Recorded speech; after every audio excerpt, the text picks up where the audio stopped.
What's up, Facebook? Are we live on Instagram yet? Yep, we're live.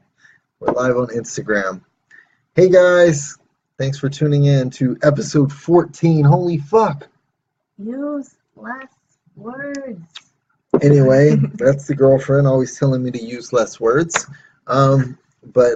Yes, we are here and we're episode 14. Thanks for your questions. As always, you can send them in at ask@fbnw.us. We're coming to you at home and at 12:30 today almost because I couldn't figure out my camera on my computer. It wasn't working. Yeah, you figured it out. Yeah, but I had to restart my computer is basically what I had to do, and then a lot of you guys don't even know that this guy did tech for a sort of living back in the day, and he's like sort of living. I did it. Not tech savvy now. I used to be a computer networker in the Marine Corps. And now you can't unfreeze your phone. And now I'm just fucked when it comes to that stuff. But anyway, how are the questions today? Are they good? Are they hard? What are we looking at? They're gonna be good ones. I think good ones. They're gonna be ones that you're gonna want to talk about. Okay, well that's good. Yeah.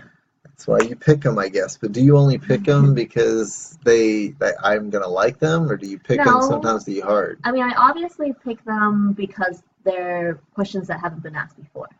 That's criteria one. Okay. And then the second criteria is because, like, I know you as much as I know you. I'm like, okay, he's gonna have something good to say about this. Okay. But then I'll throw in some decent ones, just because you can't have all good ones. Then it'll be like a 2-hour long Yeah, show. then I just won't shut up. Yeah. So there's a balance of like very basic and some like talking point ones. Okay, beautiful. Has anyone ever asked what I wear on the bottom? No. They haven't? Some C-grade undies. C-grade undies. We just did laundry. We just did laundry, right? And I'm sure all of you guys have dealt with this, where you have your A underwear, you have your B underwear. It doesn't get that far. And you have your C underwear, right? It just goes A, B. Everybody's got their see the bottom. Here we go. Here's the bottom. Don't break the chair. It's what I wear every day at home. You want to show your undies? Are those the C's or those B's? No, these are B's. These are B's. And it just means they're a little, whatever. Anyway, let's get on with the fucking show. Let's do it. Tyler says you're boring. Tell him to fuck off. Hey, how are the hang tags coming, Tyler? He just logged off. Yep. Just kidding. Dick. Yeah. How the hang tags going? He wanted a thong. Everybody has voted that they wanted the smaller squarish one as opposed to the bookmark one. And he still wants to bring in a bookmark for like the biggest book in the world. Like For the biggest book in the world. he wants the hang tag to be like the size of the shirt. The size of the shirt, like this size. Like, hey, and it tells the story. You can literally put my biography on the size. Probably not yours, because he needs a lot of words. Oh, fuck off. Anyway, let's get to it. He says he's right on this one. Well, let's see it. And middle fingers up. 18 cents. That's our budget. 18 cents. So we're going up 4 cents. I didn't even meet you halfway. We were at 14 cents and you wanted to go to 20. Right? And I said, that's 6 different. I didn't just go to 17. I'm going to 18. I'm giving you the 51. I'm giving 51, you're giving 49. All right? It's the way we're going to do this. Now, let's see it. And just don't make it a big-ass bookmark. Anyway, what's question 1? You got that? Does everyone know who Tyler is? Yes, everybody. Well, if they don't know who Tyler is, they're not watching.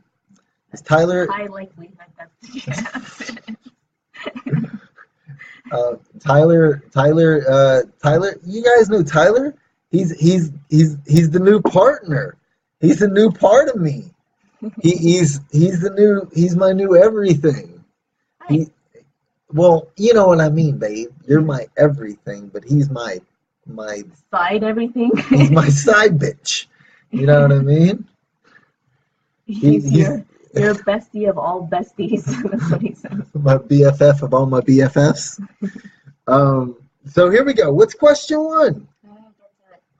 All right. When do you know it's the right time to quit your job and go full-time into your own business? I know why you picked this. I know why you picked this. Because I need to hear it again. Because you need to hear it again. Okay, so here we go. This is my opinion on this, right? My opinion is like the girlfriend actually is about to quit her job that she just took like a couple weeks ago. 2 weeks. 2 weeks ago. 2 weeks, I'm done. And she's doing it so she can focus 100% of her time on almost said the name of the company. On the other company, the company that she's starting, right? And it's fucking scary. She's the one that pays the bills now. I know. And it's fucking scary, but I'm saying what I've learned in business is like a couple of my last partners, Woe and Reese, they asked me one time after I was with my last company, they were like, what's the difference? What didn't we do to make the company go? Because we had a great concept. We were doing all of this and that. And I said, what we didn't do is we had jobs.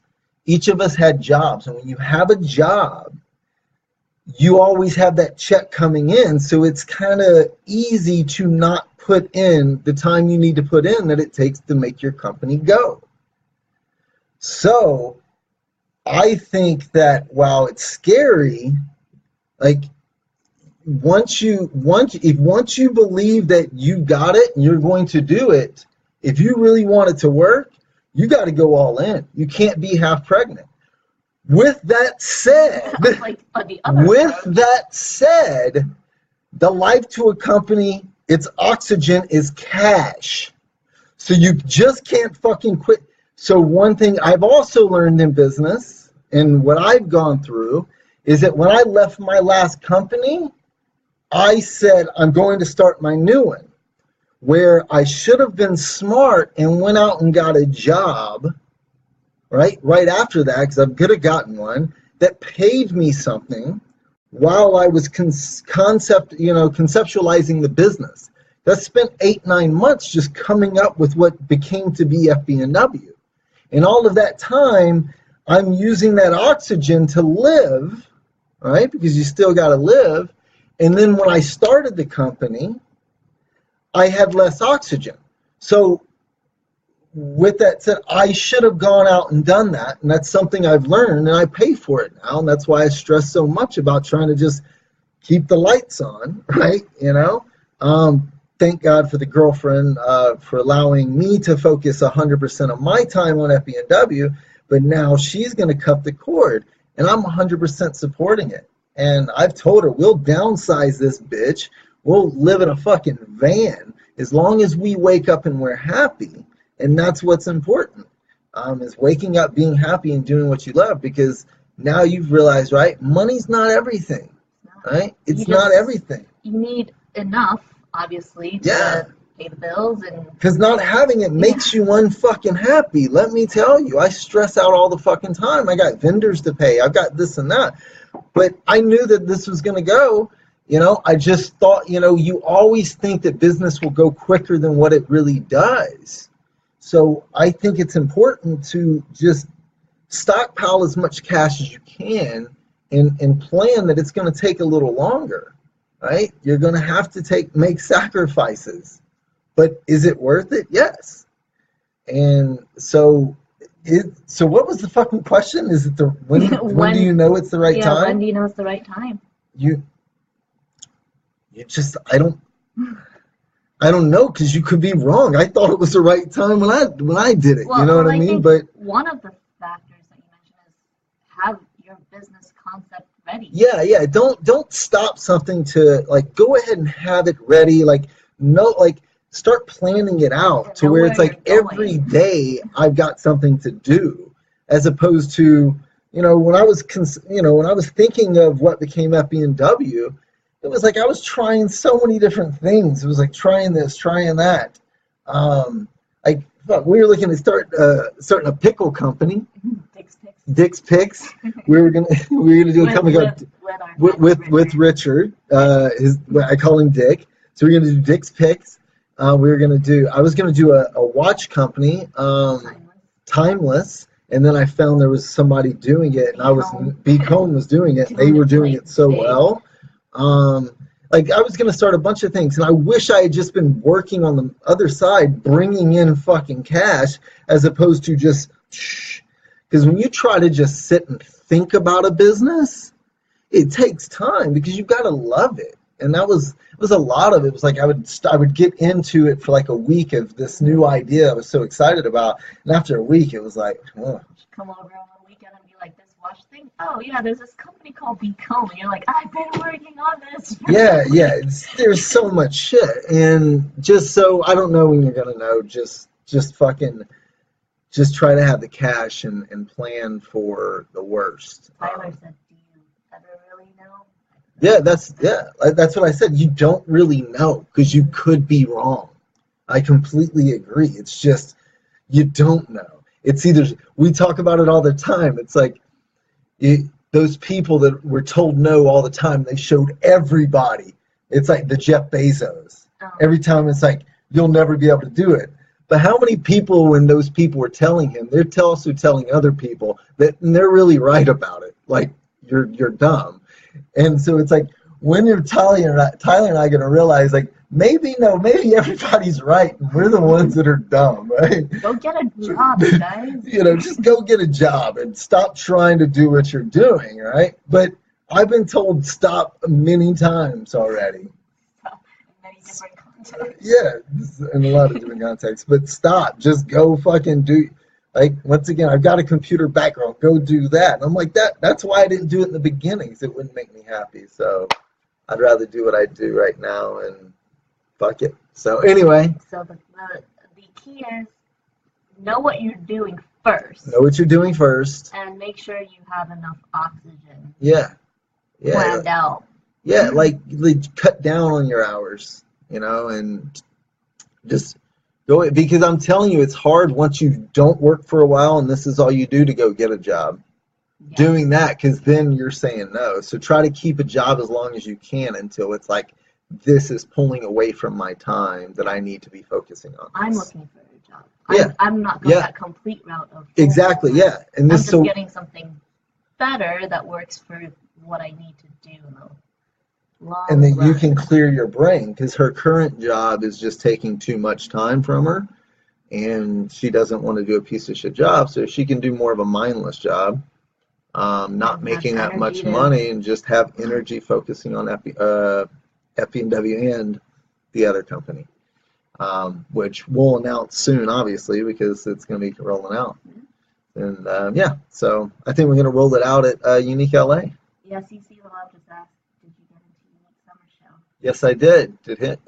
You're not doing it though, are you? But yeah, I don't think he's doing it. New company might be there at the FBNW the new company might be in with the FBNW booth, because I don't really have that much inventory to sell. Congrats. I better see you there, guy. You better come visit. I'm not doing this one, so you guys just have to come visit. Yeah. Well, they've got to come visit. Yeah. All right, so question 2. Second question. What's the best way to get feedback? On what? I'm guessing on maybe what they're working on. Well, I guess it depends. Feedback on like the product, like when we come out with new product, we ask for feedback. Mm-hmm. Or they could be saying, is it feedback of this new business idea and venture? I say that. Well, the other one doesn't. The other one's easy. Well, do polls? Well, I don't know if I don't know the answer. Just know what. I don't even know if it works for me. I could be fooling myself because I'm asking a lot of people. So what we do is when we come out with a product, we what's up? When we come out with a product, what we do is like graphics. We're going to be coming out with 4 collections a year, And I've got about 40 to 50 people that I send these things to. And then I also on Snapchat, and I'm starting to ask on Instagram more. But there's a lot of people that have, anyway, we won't go there. But we send it out to people and I get feedback and I'll make decisions based off of that. And I've done that since I started this company. Like the name of the company, the logo, the font, everything in this company, the designs, everything all came from crowdsourcing things. And it wasn't until I stopped doing that shit that we started coming out with some good shit. Because sometimes the people that you're asking, they're not your customer. Beyond that, the whole customer thing, it seems like when we ask people who are like professionals in the industry, like Shopify builder who built the logo, we're just like, why didn't you think of that? Yeah. Like you just need a professional to sometimes take a look at it. Yeah. So, all right. So whatever. Anyway, let's get to the more important part. If you're thinking about starting a business, right, and you want to ask people's opinion, I think it look at it like this: who would be your customer, right? So you wouldn't ask me, living in LA, like what I think of your umbrella company, right? I don't use umbrellas. I couldn't tell you, right? Also, don't just ask your fucking mom and dad and your friends, and you got to ask the people that are honest with you. Like, I've got people in my circle that I go to with something, knowing that they're going to tell me something's wrong with it, right? Doesn't matter how good it is. It could have been, I'm coming to you with sliced bread back in the day. That's a stupid idea, right? I have those people because a lot of times those people, I take it with a grain of salt, but a lot of times those people will throw something out. 90% of what they say, because they're not my customer, doesn't matter, but that 10% might be something that, I didn't think of. So I would ask everybody that you can about it, but there's going to be a lot of things, like think about Airbnb and Uber. How much flack they probably got when they were first telling their idea. Think about it. Yeah, we're going to have people just come and stay in your house, or we're going to have people just get in strangers' cars, right? That would have been fucking crazy. Right now they're worth billions of dollars. So Amazon, how many times Jeff Bezos was told to fuck off? Like, you're going to go against Walmart, this online thing? Really? And he started with books, motherfucking books. And so just because people tell you no doesn't mean that it's whatever. Is there a need for it? Who's your customer? And ask that customer what they think about it. That would be what I suggest. Right. Tell them about your advice versus opinion thing. Oh, something else. Yeah, she brought this up. Now this is just second nature to me, so I don't even think about it like this. Yeah, but when you explained it to me, I was like, that makes sense. So it goes when you're asking people. A lot of people want to ask other people's opinion, and this book or article or something I read. Yeah, the book. Explained this to me, and when I first read it, I was like, holy shit. And then that's when I told her, and it's been ingrained in my head since then. But you don't ask people for advice. I mean, for their opinion. You ask them for their advice. And the psychology behind it is that when you're asking for an opinion, it's knowing that it's just their opinion. So it means no value to you as a person, really. So giving it, it's not that important. As opposed to when you ask for someone's advice, that's like something that's more of a tangible. They hold you accountable. Yeah. And it's like, if I give this, I'm held accountable for it. And you could be asking the same thing. It's just changing that word. So when you ask for advice, people are more apt to give it to you. Yeah. It's taken more seriously. It's taken more seriously, and they which means you'll get better answers. Yeah. So that's the asking for people's advice over asking for people's opinion. I thought that was really good. All right, what's the next question? All right. Do you suggest starting out hiring a PR agency? Oh, this is a great question. It ties in with we didn't have a logo until we had the professional people do it. But they weren't PR. Oh, well, yeah, I'm not saying. Let me fucking say what I'm saying. What I'm saying is, Tyler says no with lots of explanations. So this is my opinion on it, because you're gonna have people across the board that say different things. In my opinion, right? Your opinion. My opinion. So don't hold me accountable. I say fuck no all day long, all day, every day. Don't hire a PR agency for fuck no. For fuck no. I don't think so. And I'm in sort of. Yeah, and she does PR stuff. It's the biggest. Don't get me wrong, there are success stories, but holy fuck. Budget. It is way better just to be creative. Like, you know how we got all the press that I got with FBNW? Fuck, I'd see the news station, just follow them on TV. I know they're going to be in the area at some point doing some other thing. And I drove there and gave them shirts and told them about the company.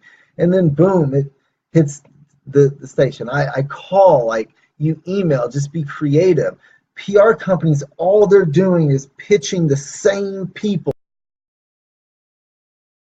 Other PR people have the same contacts. It's almost better if you, as the nobody, just gets that contact, right? That's all you're paying for, is the access to know your email gets there, right? You can find out who the person you need to talk to online is. So I say no. But there are companies that I've seen it work for. So I'm not saying that it doesn't mean, it doesn't work, but my opinion is fuck no. CC also says, unless you're not good at telling your own story and having bags of cash. Emojis. Yeah, but if you don't have bags of cash, you can't hire these PR companies. They're fucking expensive. They are. And there's no guarantee. And there's no guarantee. Yeah, you hire a PR agency, you pay them a monthly retainer with no guarantees for any placements or anything. There's no such PR company that say, okay, you're going to pay us $2,000 a month, and we're going to get you 2 magazine spots and then 1 like TV. There's no such thing. They just work and they give you progress reports. Yeah. So,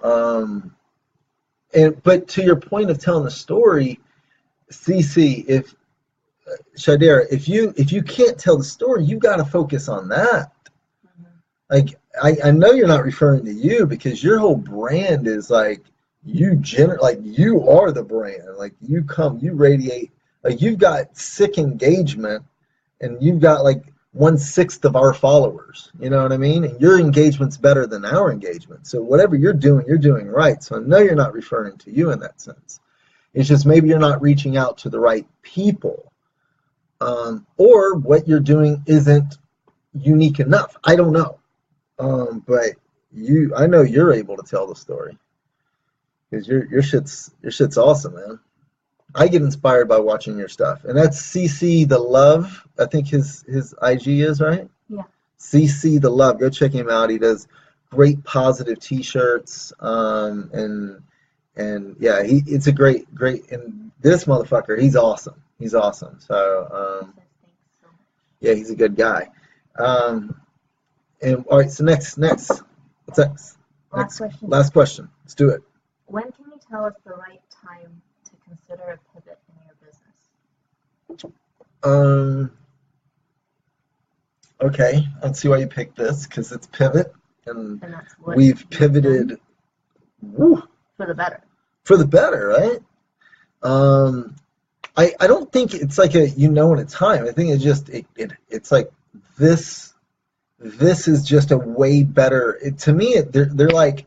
They come in like it's like somebody just opened a curtain and I see a whole new light. It was like, whoa. Or I put on glasses and I see something different. And it's like, why wasn't I thinking about this before? Like, this is so much better. Like, this is what, at the end of the day, what's the one goal in this? For us to impact as many fucking children in the U.S. as possible, right? So I will do whatever I need to do for the better of this company, right? Which means keeping this company going, right? So there's certain things, right? Back to the made in America, right? A lot of people try to brush this under the rug. Fuck that. No. I started getting stuff that's produced overseas. I still do all the printing here by hand in LA, all the design, everything's here. I've got distribution out of America, but the product is cut and sewn ethically as fuck by this manufacturer. But that was a pivot that I had to do. Why? Because I felt the need for us to improve our product, and it was product that I did not have access to, especially at the price that I needed to get it to be able to perform, have the company sustain itself. So that was a pivot, right? When we went from bullying to food, right? It was because I saw what I could do on a per shirt basis wasn't hitting wasn't doing what I felt it needed to do. So I changed, and that's why we focus on feeding in America. So, but when I saw these times, they were just like a whoa. And so that's how I knew. I don't know if there's anything. It's just, whoa, this makes sense. And it's also like, I think when we did groceries, it was first to market. Like, okay, it's a great idea. You're just like, we need to do it now before someone else does it. That was the thing. I was like, somebody else is going to be doing this. Now you've got a company out there. I don't want to even say their name. That are feeding kids in America. They're doing it by writing a fucking check toward an organization. It was a company that didn't, they don't really, it's a marketing thing, and that's what pisses me off, man. I don't know how much I should say about that because I still don't know where I am supposed to. But that's a good point. It's a good point. But it really fucking frustrates me when it's a company sees this and now they can put that on it and say, everybody's like, oh, it's so great. It's like, yeah, if you thought it was great, why weren't you trying to do something before? On a consumer standpoint, this is something I think that we've talked about before, and it's good to reiterate, is that if you're really such a fan of a brand, research the brand and make sure you're a fan of what they're really about. It's like we literally feed kids with groceries versus a portion of each sale is given to so exactly which organizations, how much of it's going there. Yeah. Is it like their main thing, or is it just a seasonal campaign?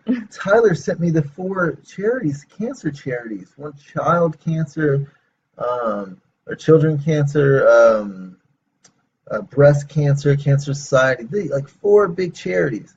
$187 million, basically. 3% of it went to actually fight cancer. 97% of it went to everything else. So that's what frustrates me about it. And there are good organizations, and I feel that organizations are great, but it's just, come on, man, just do your research. Just do your research. So, all right, is that it? That's the last question? Yeah. Yeah, that's about it. Yeah, I don't know. Anything else? Last closing comments? Patrick says he misses you, Tyler. I miss you, Tyler. See you tomorrow at work. Gonna see you tomorrow, but I'm gonna do. I gotta work on this financial stuff for the VA. Trying to get a line of credit. Let's go, Veterans Affairs Business July Center. 4th weekend. July 4th. Oh yeah, happy July 4th. Happy Independence Day. So, all right, love you guys. See you. Thanks for tuning in. Send your questions. Ask at fbnw.us. Later.